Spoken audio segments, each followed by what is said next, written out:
channel, folks. Today is Thursday, March 25th of 2021. And I have to give a shout out, as usual, to my good friends at VIPTradersInc.com.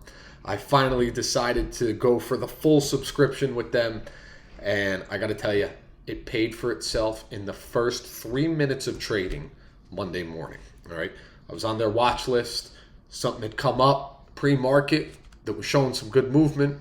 I got in pre-market, got out 3 minutes into the trading day. I'm not going to tell you how much I made or how much I potentially could have made, but I did okay. I did enough to pay for a whole subscription for a year. So thanks to my good friends over at VIPTradersInc.com. I'm very happy to be a part of the group. Thank you for supporting my channel, and I will continue to shout you out here. Let's dive right into the roller coaster of WTI crude oil this week. Let me just read some numbers to you here. Sunday at 6 p.m., WTI crude opened up at 61.01 a barrel. Coasted through Monday, hitting a high of 61.50 a barrel. Tuesday, it took a plunge down to $57.51. Wednesday, it recovered to $61 a barrel. And today, it took a plunge at the time of this recording down to $58.42 a barrel. Listen, crude oil is going to be a roller coaster for at least the next month until they get into the OPEC meeting for May and decide whether or not they're going to keep production cuts going. The other reason that oil spiked yesterday and dropped today is because, as you know, every reaction in the market is an overreaction. There was a large vessel in the Suez Canal that got stuck. Okay? It's all over the news. You have to have heard of it by now. A huge vessel that's carrying commodities, that's carrying product, various supplies, most importantly for this channel, crude oil. It's stuck, which means it's not going to be able to deliver the product that it has on the boat. Now, just to give you an idea of how big this thing is, picture something 4 times, maybe 5 times the size of the Titanic. Okay, that's how big it is, and that's how much product it has on it. So obviously, when there's no supply of something and there's a demand for it, the price goes up, which is why we saw crude oil go through the roof, up almost $4 a barrel yesterday.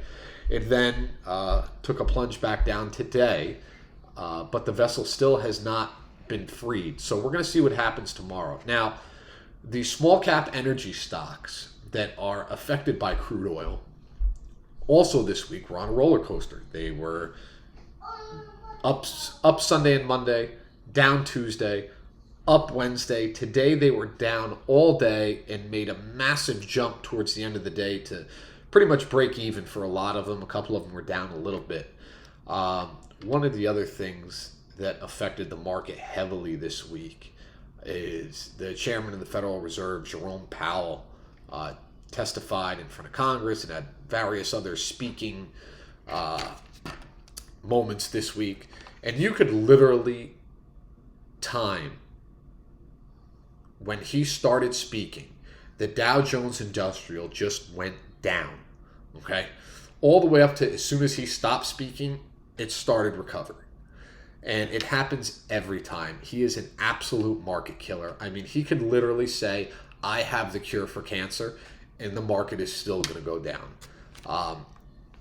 The chairman of the Federal Reserve, in my opinion, should only speak when necessary. I mean, he's doing so much damage. I mean, especially during COVID, when he was speaking once a week, twice a week, 3 times a week, he would just kill the market. And it didn't matter what he said. He just absolutely killed it.